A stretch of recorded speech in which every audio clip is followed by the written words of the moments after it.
Radio. This is Pet Life Radio. Let's talk pets.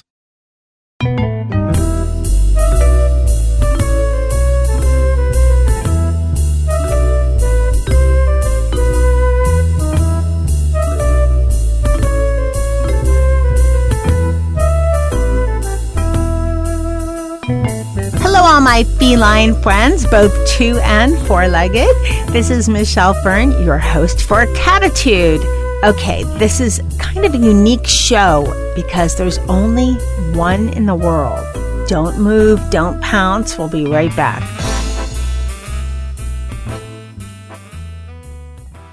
Molly, here's your dinner. Zeus, that's not your food. Don't let that happen to your precious cat. Elevate your cat's eating experience with the Cat Tree Tray. The Cat Tree Tray keeps your cat's food off the floor and conveniently located on the cat tree. It's the perfect way to eat.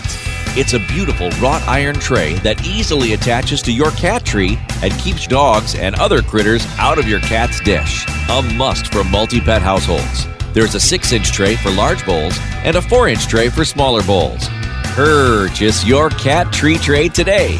Go right now to cattreetray.com. That's cattreetray.com. CATTREETRAY.com. Let's Talk Pets on PetLifeRadio.com.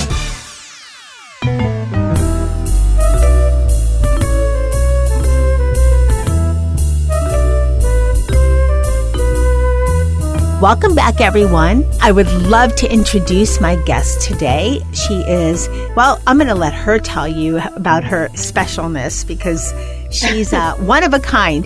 This is author and cat expert all around, but we'll define more of that. Anita Kelsey, welcome so much. Oh, thank you very much, Michelle. Thank you for having me on your show. I'm delighted to have you. And for everyone listening, yes, Pet Life Radio reaches across the pond, as they say. So you're in the UK where it's quite late. So thank you for your diligence and patience with the time difference. I loved your book, Claws. I thought it was really interesting. A lot of funny, interesting, and a lot of, oh my gosh, I can't believe she does this kind of thing. But you are the only cat groomer with a degree in cat behavior in the UK. That's correct, yes. I studied cat behaviour for 5 years. So I studied for 2 years with Roger Tabor, who is a cat biologist and behaviourist. And then I went on to Middlesex University. But what I did differently was I presented my work practice to the university. So I did a work-based degree. And so that's why it's the first one of its kind in the UK, because most people just do like an animal psychology course. But I actually presented my cat behaviour practice to the university. So I did the work around my practice and got a first. So very pleased with that. Well, I think a work-based degree makes more sense because you're doing it rather than maybe investigating or researching, it would be a better word. Yeah, I mean, you have to do research. So they have lots of people do work-based practices because when I was doing the work-based, there was lots of nurses, there was policemen, there was some dog handlers as well. So we were all working within a framework, but presenting our own cases and our own research to do with our own practices. So it was very, very interesting and very intense as well. So, yeah. I can imagine. And then reading Claws, which it's the title for everyone, it's Claws, Confessions of a Professional Cat Groomer. There's about, I have some favorites listed, but there's about, a dozen cats? Mm-hmm. I didn't count them all. I think there's, it's 20 stories. 20? Yes, okay. 20 cats, yeah. Well, okay, and I was looking this up. This might be a UK term. What is a mog? Oh, yeah. Some of my American friends said that USA wouldn't know what mog meant. But so it's just a term for just like a common domestic cat over here. So everybody just calls them mogs or moggies. So I realised that nobody over there would know what mog meant. Well, when I looked it up in the internet, it's for mog. It showed pictures of a cat, like an illustrated picture. So I was thinking, okay, maybe there's a like a Mog caricature cat or cartoon cat, and it's popular in the UK, but I don't know about it. So no, it's just your typical domestic cat. So it's not a breeded cat. It's just a typical domestic cat. Right, we don't have a word for that here, so we should start using Mog. I'm going to bring it out there. I'm going to bring it to the U.S. But in the book, you describe some of your, I'm sure they're more extreme situations, some of them which, especially after reading, I think it was one of the first, I thought, oh my gosh, how does she do this? And besides the story and the gorgeous pictures, there's also tips after every small story about each different cat that gives some practical, and important advice why that... Yes. Which I think is good too.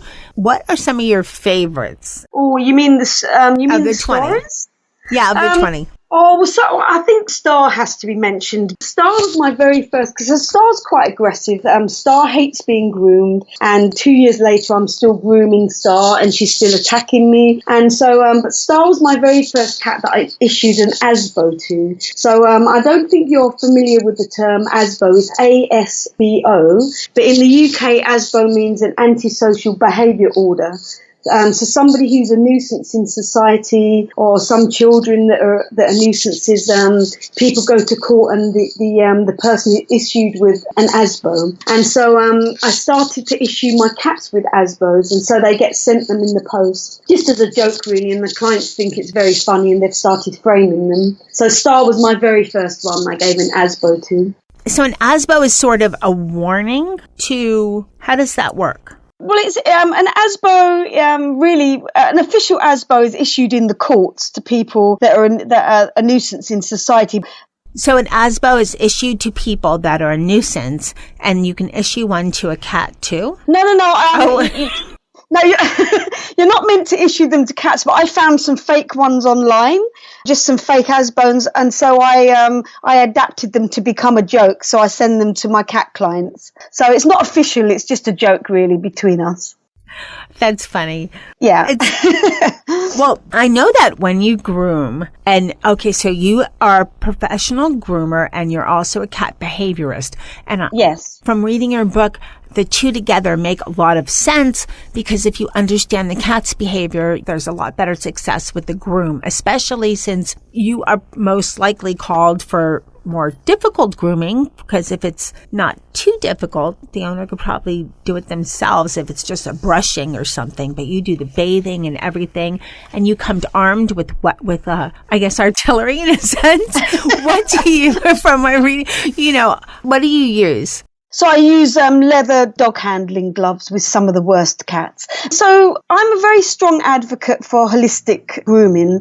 So I go to the grooming in a totally different way to a lot of cat groomers, because I believe that the best thing you should come with is empathy and try and understand how the cat is viewing the groom. So rather than coming in quite firm and being quite rough and thinking to myself, well, I've been paid for this groom and so I'm going to get this job done no matter what, I come into the groom and try and work with the cat and try and understand why the cat is frightened of me, and try and work with the cat. So if the cat wants to move around on my table, that's fine. I never scruff, I never use face hoods, face muzzles or anything like that. So I try and arm myself so the cat can act quite naturally with me, and then I'm having empathy with it. And I think it's far better for the cat to try and have a positive association rather than a negative one. And that was one of the questions I was going to ask you about, a holistic groomer. I realize a regular one, they just do what they have to do and don't try to understand their behaviors.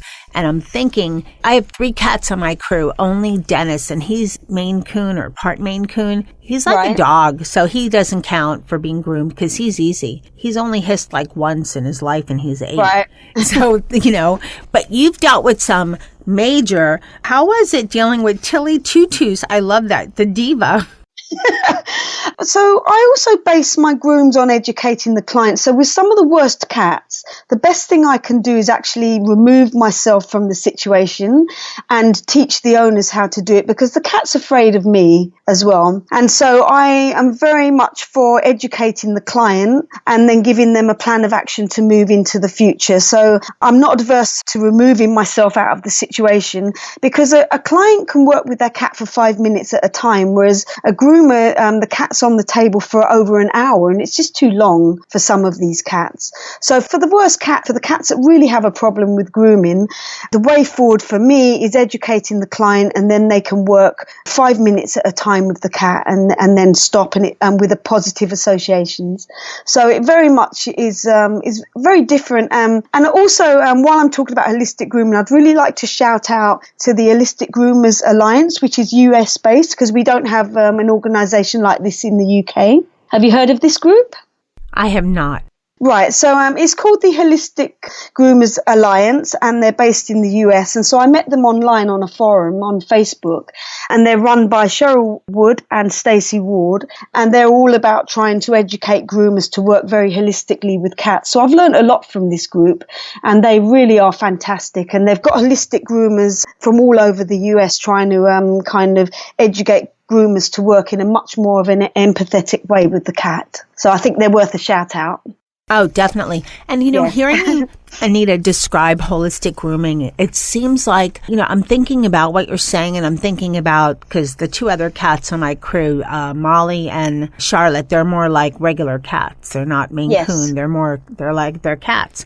And Molly lets me know when she's a rescue, but at 4 months, so she wasn't held a lot. So she's nervous and runs away. But Molly was held from when she was actually saved her from drowning when she was a few days old with her siblings. So she's been held, and she has a different reaction, but she'll let you know, after reading your book and paying attention to what you said about a holistic approach, understanding behavior, they'll let you know. She'll do this. She doesn't meow normally. It's like meow, meow. It's a weird meow. Yeah. And she'll tell you, hey, leave me alone now. You can read those signals. Where I don't know if there's holistic grooming for dogs. There probably is, but I think dogs are a different kind of approach. They're usually not as sophisticated in their temper, for lack of a better way to say that, and it's different bathing a dog than bathing a cat. Yeah. I very rarely bathe cats. I would like to say that, because most of them don't need to be bathed. So, I will bathe the cat if the cat's got very, very oily skin, and so the fur mats easily, or it's got really bad dandruff. But about 8 times out of 10, I advise the client that this cat really doesn't need to be bathed, because it's bad enough for a lot of cats being on my table for an hour, being groomed, and they're going to get stressed by the end of that. And the last thing I want to do is then bath them and make them even more stressed, because they just don't need it. And I know in America, it's kind of quite standard to bath cats, but I want to try and re-educate some people over here. The ones that, the American owners that come from over here, and even one I saw today from Dubai, they come over and it's very standard for them to think that every cat should be bathed. And so I try and say to them, well, no, that's not correct. Not every cat needs to be bathed, and not every cat will want to be bathed. They haven't got the temperament for it. So it's just about education, really. And cats they're not as willing to be bathed because they clean themselves and they want their smell on their body. Exactly. So when you bath a cat, it spends the next hour just trying to get all that gunk, lick all the gunk off of them that you've put on them, to put their own scent back on them. So it really is a case by case basis. But I think many cats really don't need to be bathed, and so I don't do it. That's great information. I'm new to cat ownership. I've only had cats for 8 years, whereas I've had dogs for over a couple decades. I won't reveal my age, but maybe more than a few decades. So I'm a little bit more familiar with dogs, but I've learned so much having cats, except, Dennis is part Maine Coon. So someone said they're like the dog of cats because their temperament is so even. They're not like a regular cat, is what I've been told. Right. But I haven't heard of a lot, although recently I happened to be in a pet store and somebody was asking about cat shampoo and telling her friend to look for it. And I said, you have to use shampoo made especially for cats. You can't just use anything. And then I know that you like John Paul shampoo for cats. So I told her to look for that one. But there's also, wipes for cats as well. And I know Earth Bath makes them if your cat maybe gets into something. Molly once got into some house paint. So we didn't bathe her though. But it's like you said, it's very traumatic for the cat to get bathed.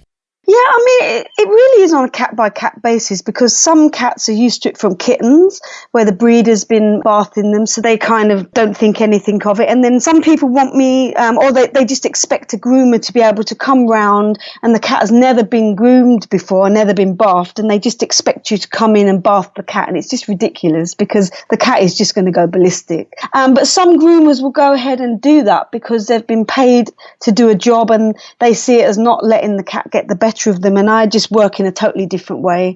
I'm on the cat side. So even if a client has told me that this is what they want, that's not always what they're going to get from me. I like that because I like that, and well, that's definitely true. Reading your book and listening to the stories, very interesting, And I think the one that was the most touching, and I was felt so that you had Lucky that was in the tube station, which we call here a subway, probably. Yes. Same thing. Yes. And wow, so that Lucky was lost for 3 days. And yes. I saw the picture covered with like oily grease and mess and that she found him was a miracle in itself. It was a miracle. I can't, that story still really makes my heart go quite fast because I can't imagine how she must have felt on it was rush hour and it was Oxford Circus, which is the busiest underground station. And the cat I don't know how this happened, but the cat just managed to get out of the carrier, and all she saw was the cat just was terrified because it's not used to so many people. It's actually not used to going out. So it was just terrified, and she just saw the cat just run right through people's legs and then just jump down onto the train track. So I can't imagine how that must have felt. And then she just saw the cat just run through the tunnel, and that was it for 3 days. So it was an amazing story. It is amazing. It's amazing that Lucky survived, and yes, and that it was a message. It was an online message, and it became went viral. Is how yeah. So she the hashtag was I'm just trying to think now. I think it was Find Lucky or something like that. The hashtag, and it completely blew up on the internet. But it was actually London Underground. They don't normally let people go down on the tracks for obvious reasons, but they actually shut a part of the train track so that she could go down there at night and start calling for her cat. And it was one of the underground workers that found the cat just chewing on a mouse. So even then, it managed to survive. It was absolutely terrifying. Just hunkered in the corner, but it was eating a mouse, and then they called the RSPCA and they went down there and managed to catch it in a cage, and then she called me up to bath Lucky the next day. And it was when I sat next to Lucky, she was just so affectionate. It was just amazing after all she'd been through, and I put my hand on her body and it was just absolutely pure black with grease and oil, so I couldn't wait to give her a bath, and she was amazing in the bath. It was the first time she'd ever had a bath, so I was a little bit nervous, wondering how she was going to react, but she was absolutely amazing. And I was very lucky to be a part of the story and get her cleaned up. That was an amazing story. Now, another story, the amazing one, which it happened to you, and it's one of the first stories in your book, and I don't recall the name of the cat off the top of my head, but the cat that bit you and your arm blew up, and I don't think people realize how dangerous cat bites can be, and just to have caution. Yes. So a cat's mouth is just absolutely full of billions of bacteria, and also their teeth are like needles. So when they do bite you, their bites penetrate much deeper than a dog bite. So 9 times out of 10, because their teeth are going to penetrate right through that muscle, your hand is going to, or wherever they bite you, is going to become infected. So you have to really, the first 24 hours are crucial. So if your hand, wherever they bite you, just blows up in those 24 hours, then that means that an infection has taken hold. But it was my own fault. There was a few things that I did wrong. Should never have bathed the cat. I just decided to bath the cat because the cat had quite dirty fur. But the cat was already getting a bit grumpy during the groom, so really I should have put a stop to the groom then and there. And then when I was bathing the cat, there was a few things I did wrong. Lapse of concentration. Sometimes when the cat is a bit feisty, I put an Elizabethan collar on. Do you know what that is? What is it called? An Elizabethan collar. It's like a vet collar. Yes. Like the collars, so that it's like a cone collar in a sense that when an animal has surgery, so they don't lick the stitches and shoot. Yeah. So I use an Elizabethan collar rather than a face muzzle so that the cat can see what I'm doing and where my hands are being placed on its body. So it's a lot better than a muzzle where you can't monitor the breathing and the cat really panics when it has a muzzle over its head. So occasionally I will put a muzzle on just to calm the cat down if I know if I'm working near the cat's mouth and the cat might bite me. But because after a while the cat was reacting to the Elizabethan collar, I took the collar off, and that's when the cat bit me. So it was just lapses of concentration, and everything I did was wrong on that groom. So it wasn't the cat's fault. It was totally my fault. I take full responsibility. The fact that you're taking responsibility. I mean, this wasn't just a bite and that's it. Your arm swelled up. Was it arm or hand? Hand? Yeah, so basically the cat bit me and the teeth just met in the middle of my hand. So it was quite a bad bite. And that was mainly because the cat was really fearful of the bath, and the bath went on for too long. So there was lots of things that I did wrong on that groom that I would never do again. So it was a real learning experience for me. It was right when I first started grooming. So the cat was a really good teacher for me, and I would not, so I learned from that. So within 24 hours, my hand had blown up like a melon. And then when I went to the hospital just expecting them to give me some antibiotics or to wash the wound out, they wanted to operate immediately because they could see that the infection had already started travelling up my arm, and that infection, if it travels right up your arm, it could just go into your heart and be fatal. So I didn't realise just how serious it was until the surgeon came down, saw my hand and said they wanted to operate immediately. And then I was in for a week, and it was 2 operations and out of work for 6 weeks. Okay, for everyone listening, take heed because you do not want to get bitten by a cat. And you're, behaviorist. There's a lot of us that are pet parents to cats that we think it's cute to let them lick our fingers or to let them, playful bite. But if they decide they're angry that day and they playful bite and then they chomp down, you're going to be in trouble. Yeah, but I think when they're playing, you're not really going to get a bite that's ferocious. So obviously the cat was very frightened of the bath. And because when I was speaking to a vet friend of mine, he had no sympathy for me whatsoever. And I agreed with him when he said to me that anybody that really gets bitten by an animal, you have to think about what have you done to cause that animal to bite you. So he had no sympathy for me. He was on the cat side, and actually I'm on the cat side as well. So I learned from it. I thank Kitty for teaching me a very valuable lesson to always listen to the cat. Okay, so I'll change it for everyone listening out there. Make sure you listen to your cat. Well, yes. I know, for instance, Molly's very vocal. She's our youngest one. She just is about a little over a year old. And if she's annoyed, she'll swat. She'll be like, leave me alone, and you can read the signals. They Yes. give you a lot of good signals when they don't want to be bothered. So just got to take heed on that. Yeah, I mean, it's a thin line when you're grooming as well, because cats are also very clever, and they learn very quickly that by using aggression, they get a desired response that they want. So sometimes a cat so there's lots of, it's very complex really, but there can be a cat that's showing aggression because it's very fearful of the groomer, but there also can be a cat that's showing aggression because it's learnt to use aggression to make you stop. So if the owner knows what they're doing and the owner's using the correct tools and they know that they're not hurting their cat, then really the owner can do 5 minutes with the cat grumbling a bit, because the cat needs to learn that the owner's not going to stop. They're not hurting the cat. They're not doing anything wrong, but they can stop after 5 minutes when the owner decides. So there's it's quite complex. It's not just so straightforward with cats and grooming, if you understand that. Yeah. That's good information. And this is something that I think a lot of pet parents do, and it's trim nails. But you mentioned, I've always heard use nail clippers, and reading your book, I've learned that it's better to use cat nail clippers. Yes.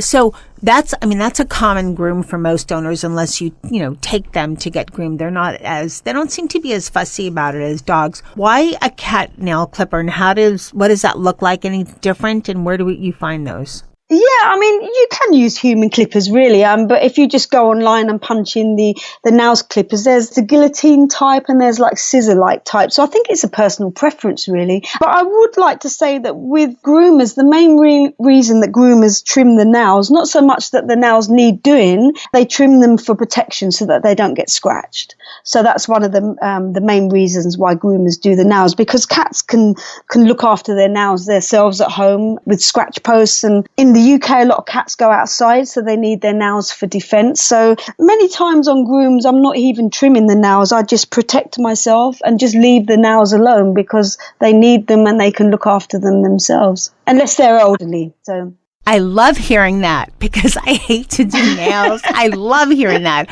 I mean, I always check and make sure that, yes, the cats in the studio have an outdoor patio that they can go into, but they're not out there in, loose in the wild. And I know that there's different schools of thought between US and UK, but yes. I'll check every so often, make sure that, a nail isn't going into, too far where it's going to be painful for them or so forth.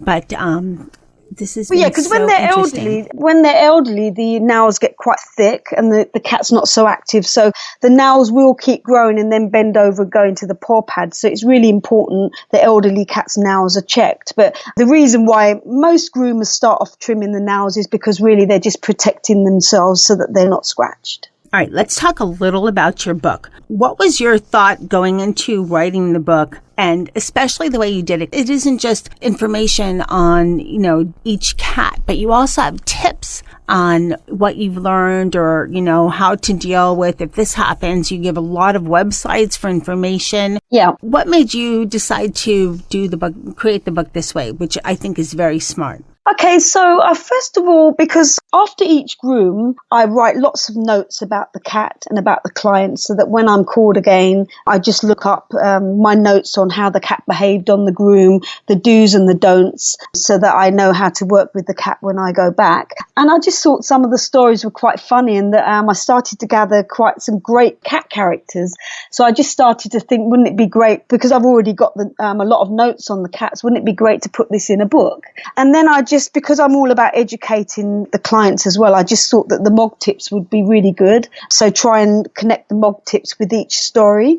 It's just all about education, and I'm not just about keeping all the information myself. I really want to educate clients because they have to work with the cat in between me visiting them. I really want them to start caring for the cat's coat themselves so that I don't always have to go back and the cat is matted. So it's just about educating people and giving a cat the best possible life, educating on toys and all kinds of things, behavior, toys, health. It's a lot of great information, great information on different websites and so forth. Anita, you mentioned holistic grooming, and I hadn't heard that term before reading your book. And you also mentioned the Alliance in the U.S. How can we go if someone says, I want to try that, I want to do that, I think it'll be a better experience for my cat and for me. Okay. How would they find out more? The website, I think, is just called holisticgroomingalliance.com, and it's a wealth of information, and it basically also lists all the holistic groomers that work all around the US in every state. So when I say holistic groomers, the groomers work, they believe in a force-free environment. So holistic groomers never work, they never scruff any cats, they never work with face muzzles or the big head muzzles or anything like that. So they're all about trying to find a nice, happy balance with the cat and having lots of empathy with the cat and creating a nice positive experience. So basically force-free grooming, and I think they deserve a massive shout out because in the UK we have nothing like that, and I think they're an absolutely amazing group of people, and it's run by Cheryl Wood and Stacey Ward. That is great information, and who knows, everyone listening, all the fans of Cattitude, maybe they'll be on a show sometime soon. I think they should. Yeah, that would be great information for us. And where can people find out more about you, Anita? Okay, so my website is www.catbehaviorist.com, and it has an absolutely wealth of information on there because I run a blog on there as well. And my book Claws can be bought on Amazon, UK and Amazon.com. And also I have an Etsy site, which is the Cat Bookshop. So that's etsy.com/the Cat Bookshop. I think actually it's Cat Bookshop, not the. And I sell personalized signed copies of Claws via that too. Okay, and everyone listening will have those links. If you go to PetLifeRadio.com, go to Cattitude, and for this episode, those links will be there for Cat Behaviorist website and also the bookshop and website as well. Anita, it's been so wonderful having you on Cattitude. It's just been such a pleasure, and it's been so informative. Thank you so much for coming on Cattitude. Thank you so much for having me. What a great show. It was so much fun to talk to Anita, and what great information. Her book Claws is fabulous. It's full of great stories and a lot of great Mog advice. I think we start calling our cats Mogs too over here in the U.S., right? Although we're heard all over.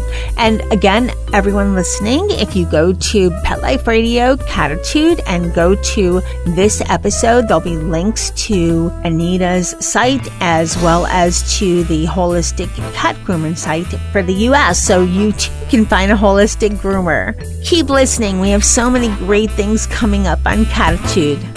Let's Talk Pets, every week on demand, only on PetLifeRadio.com.